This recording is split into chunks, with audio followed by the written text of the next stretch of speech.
हकीकत में कर्म क्या है? क्या इंसान के कर्मों के अनुसार ही उसका फल आता है? जैसी करनी वैसी भरनी, इस कहावत से आप वाकिफ होंगे, लेकिन क्या सचमुच ऐसा है या इसके पीछे कुछ और रहस्य छिपा है? इंसान को अपने जीवन में किसी की भी बुराई करने से बचना चाहिए।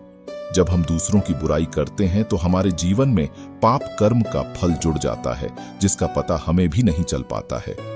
हमें लगता है कि आखिरकार हमने अपने जीवन में किसी को कोई दुख तो दिया ही नहीं है। एक बार की बात है, एक दूर देश में एक संपन्न राजा हुआ करता था।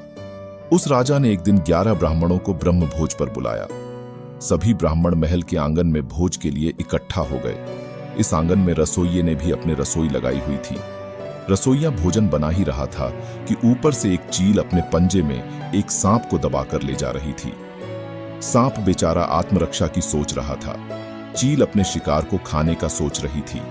रसोइया भोजन अच्छा बनने के बारे में सोच रहा था और राजा ब्राह्मणों के आने से अति प्रसन्न था। तभी अचानक सांप ने आत्मरक्षा में अपने फन से जर निकाला। सांप का जर चील से बचने के लिए था, लेकिन उस वक्त वो ठीक रसोइये की बड़ी सी कढ़ाई के ऊपर ही था और जर का कुछ हिस्सा उस कढ़ाई में पक रहे खाने में मिल गया।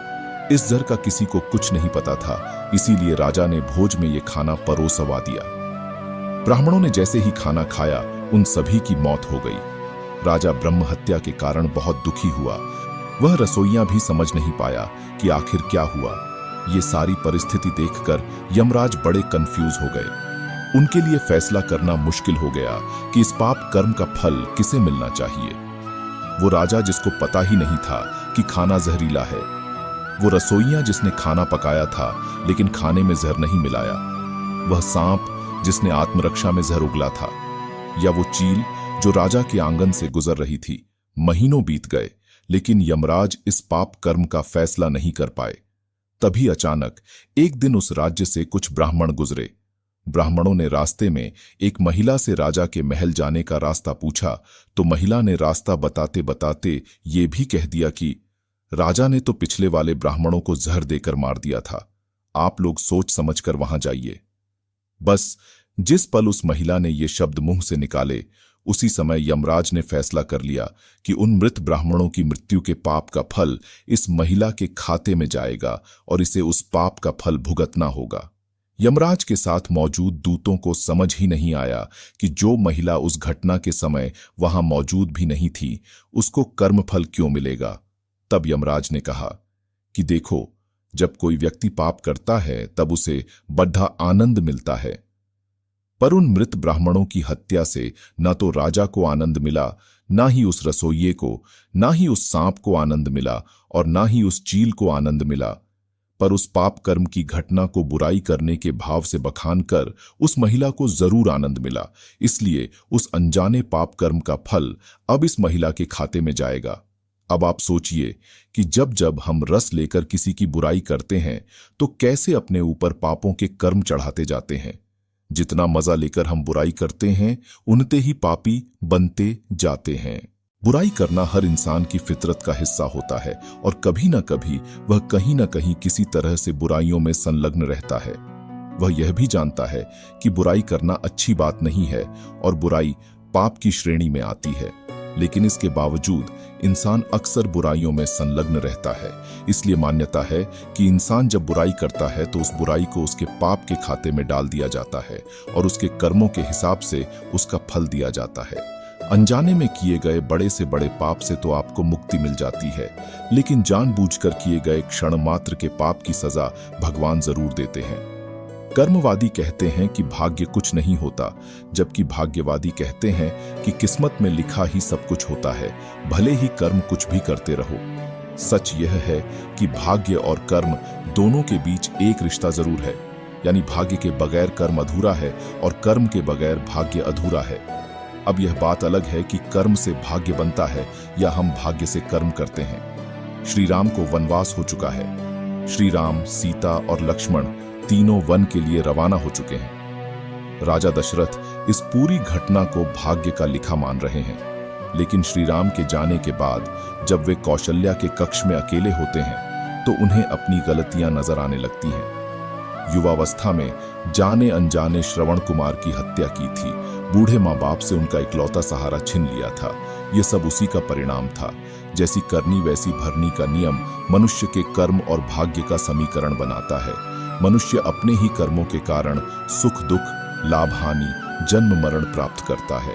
संक्षेप में कहें तो भाग्य हमारे कर्मों का वह हिस्सा है जो हमारे भावी जीवन का निर्माता बनता है और नियंत्रक भी होता है, जबकि कर्म जानबूझकर किया गया हो या अनजाने में उसका फल कर्ता को जरूर मिलता है। कर्म रूपी बीज से ही भाग्य रूपी वृक्ष बनता है। एक गाय दलदल में फंसी हुई थी। एक चोर वहां से गुजरा, लेकिन गाय को उसी हाल में छोड़कर वह आगे बढ़ गया।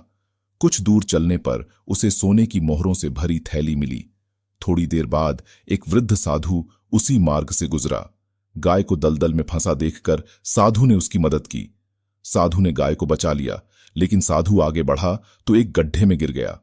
नारद ने इस घटना पर भगवान से पूछा, यह कौन सा न्याय हुआ? भगवान मुस्कुराते हुए बोले, नारद, यह सही ही हुआ।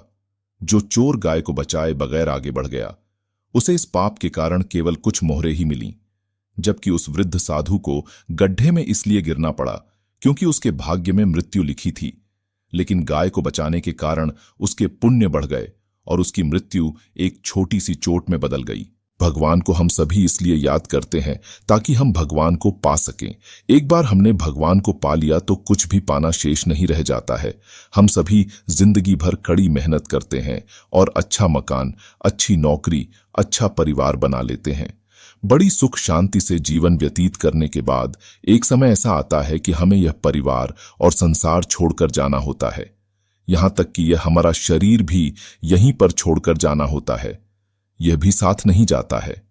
पत्नी घर के दरवाजे पर खड़ी खड़ी रोकर वहीं से अलविदा कह देती है। सगे संबंधी शमशान तक साथ देने के बाद घर चले जाते हैं। तो फिर साथ में कौन गया? भगवान ही हमारा साथ हर जन्म में, हर योनि में देते हैं। ईश्वर का बंधन ही सच्चा बंधन है। इंसान के जीवन में जो अनेकों कृपाएं होती हैं, उनमें से अहम कृपा है मनुष्य का जन्म मिलना। इस जीवन में ईश्वर की राह पर चलने की बजाय इंसान भाग्य, नसीब, कर्म रेखा जैसी बातों में अटक जाता है, जिससे वह असली कर्म क्या है और उसका फल किस तरह से आता है, इन महत्वपूर्ण बातों को समझ भी नहीं पाता। एक बार आप कर्म और उसके फल के बारे में सच्चाई जान जाएंगे तो उसके बाद आपका हर कर्म होश से ही होगा। परिणामतः उसका फल बेस्ट ही मिलेगा। लोगों की धारणा होती है कि प्रत्यक्ष में कुछ किया तभी कर्म हुआ। कर्म के बारे में क्रिया करने के तौर पर ही सोचा जाता है, लेकिन ऐसा नहीं है। कर्म तो लगातार होते ही रहते हैं। बिना कर्म के कोई रह नहीं सकता। चाहे आप कर्म प्रत्यक्ष रूप से कर रहे हो अथवा अप्रत्यक्ष रूप से न कर रहे हो, आप कर्म न करके कर्म न करने का कर्म कर रहे होते हैं, जिससे फल तो आने वाला ही है। मानो किसी ने ऐसा सोच लिया, मैंने पूरी जिंदगी कुछ भी कर्म नहीं किया, न अच्छा किया न बुरा किया, इसीलिए मुझे न नर्क मिलेगा न ही स्वर्ग। तो ऐसा नहीं होता। इंसान से कर्म करने अथवा न करने का कर्म होता ही है। इसे यूं समझें, आपने सही समय पर सही निर्णय लिया अथवा नहीं लिया, उसका भी फल आता ही है। कर्म करते ही उसका फल शुरू होता है। जैसे आग में हाथ डाला, हाथ जल गया, बात खत्म हो गई। लेकिन कुछ कर्मों का फल देख पाने में समय लगता है। इसलिए ऐसी धारणा भी बन गई कि कर्म का फल लंबे समय के बाद मिलता है। इस संबंध में ऐसी कहानियां भी रची गईं जिनमें किसी इंसान ने 14 जन्म पहले कुछ ऐसा कर्म किया जो 14 जन्मों के बाद पक गया। कर्म और उसके फल के बारे में ऐसी बहुत सारी कहानियां घिरी गई जिनमें इंसान के जीवन में होने वाली बुरी घटनाओं को उसके पिछले जन्मों का असर, भाग्य का फेरा या बदनसीबी जैसे शब्दों में ढाला गया। जैसे कोई मेहनत करके भी परीक्षा में फेल हो जाता है, तब उसका भाग्य खराब था, ऐसा कोई कहता है। वहीं दूसरी ओर किसी ने बिल्कुल मेहनत नहीं की लेकिन पास हो गया, तब कहा जाएगा कि उसका लक तेजी में था। लेकिन इस तरह की बातें सिर्फ मन को अच्छी लगे, सुकून मिले, इसलिए कही जाती हैं। वास्तव में क्या है? कर्म करने का फल नहीं मिलता तो फिर किस बात का फल आता है? यदि कर्म बंधन में नहीं डालता तो बंधन का कारण क्या होता है? इन सवालों के जवाब जब गहराई से जाने जाएंगे तो कर्म इस विषय के बारे में लोगों की सारी उलझनें सुलझ जाएंगी। आज तक आपने हर कर्म के पीछे जो भी इंटेंशन रखा उसका ही फल आपको मिला, मगर वाकई इंटेंशन क्या है यह जानना बहुत जरूरी है। क्योंकि इंसान जब कपट से भरा होता है तब वह बहुत ही उलझा होता है। जागृति में वह एक इंटेंशन रखता है, मगर बेहोशी में उसका इंटेंशन दूसरा होता है। बोलने के लिए वह बोलता है कि ऐसा हो जाए, मगर बेहोशी में सोचता है कि ऐसा न हो जाए।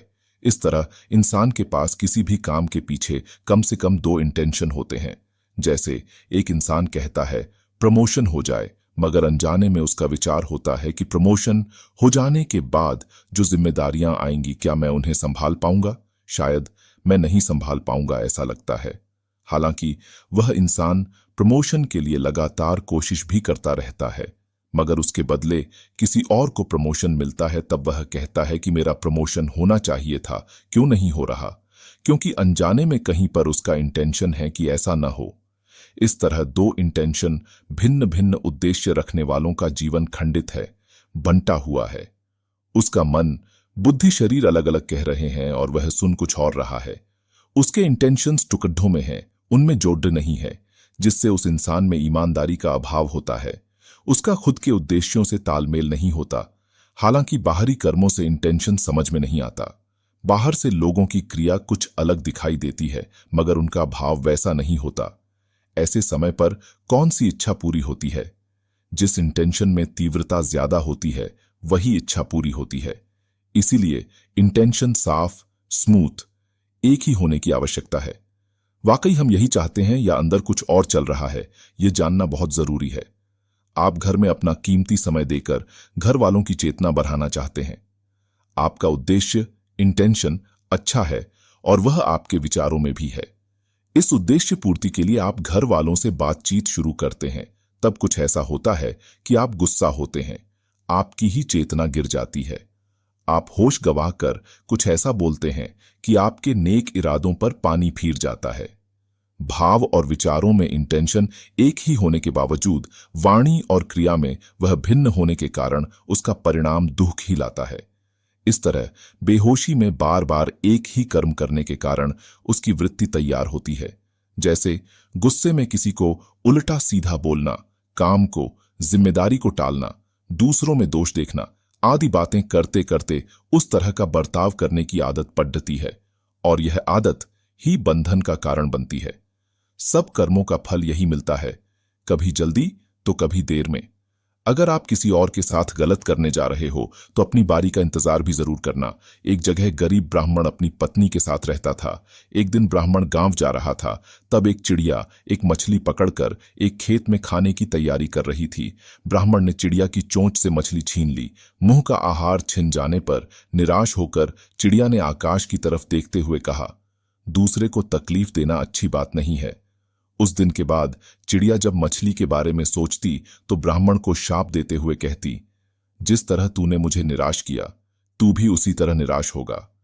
मछली के बारे में सोचते सोचते चिड़िया सूखकर दुबली हो गई और एक दिन मर गई, जबकि ब्राह्मण मछली को घर ले गया और खुशी के साथ मछली को खा लिया। कुछ दिनों के बाद ब्राह्मण के घर बेटा पैदा हुआ। लड़का देखने में इतना सुंदर था कि जो उसे देखता गोद में उठा लेता था। माँ बाप उसे देखकर भूख प्यास भूल जाते। धीरे धीरे लड़का बड़ा हो गया, रूप गुण से भरपूर। लड़के को देखकर माँ बाप की खुशी का ठिकाना नहीं था।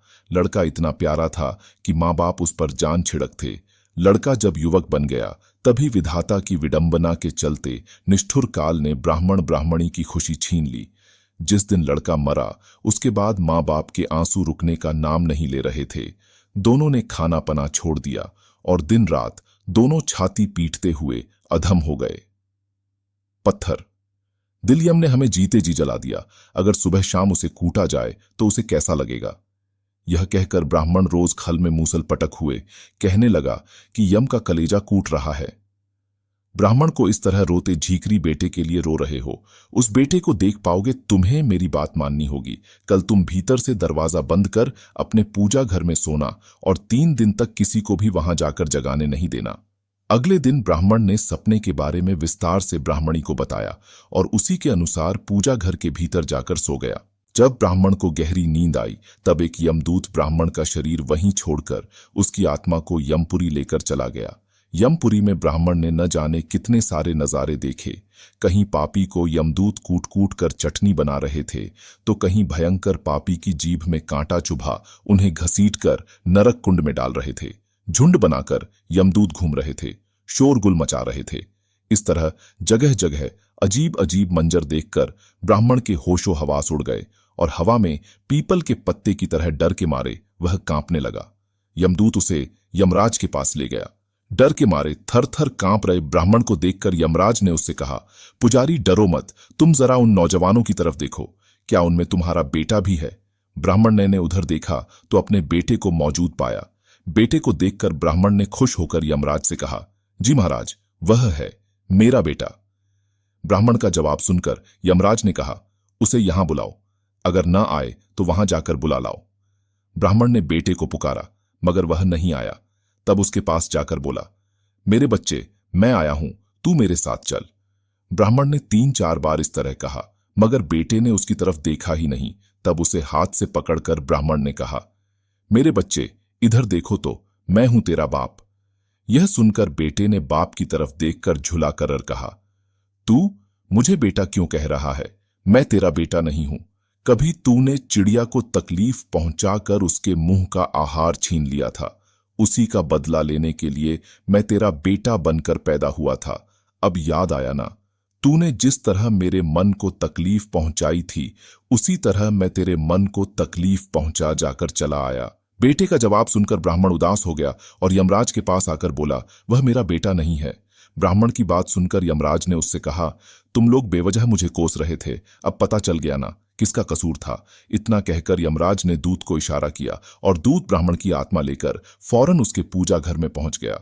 ब्राह्मण के शरीर में उसकी आत्मा डालकर यमदूत चला गया। जागते ही ब्राह्मण ने ब्राह्मणी के सपने का सारा हाल बता दिया और उसके बाद ब्राह्मण ब्राह्मणी ने दिवंगत बेटे की याद में आंसू बहाना बंद कर दिया।